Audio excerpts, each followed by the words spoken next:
હવે વાત કરીએ અનિરુદ્ધસિંહને મળેલા મોટા ઝટકાની। તો રાજકોટના બહુચર્ચિત પૂર્વ એમએલએ પોપટ સોરઠિયા કેસમાં રીબડાના અનિરુદ્ધસિંહને સુપ્રીમ કોર્ટે આપ્યો છે સૌથી મોટો ઝટકો। સુપ્રીમ કોર્ટે અનિરુદ્ધસિંહને 18 સપ્ટેમ્બર સુધીમાં સરેન્ડર કરવાનો આદેશ કર્યો છે।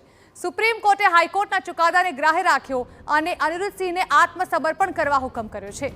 ઉલ્લેખનીય છે કે હાઈકોર્ટે અનિરુદ્ધસિંહ જાડેજાની સજા માફીની અરજી ફગાવી છે અને આ ચુકાદાનો અનિરુદ્ધસિંહે સુપ્રીમ કોર્ટમાં ફડકાર્યો હતો। જો કે હવે સુપ્રીમે પણ હાઈકોર્ટના આદેશને ગ્રાહ્ય રાખતા અનિરુદ્ધસિંહની મુશ્કેલી વધી છે।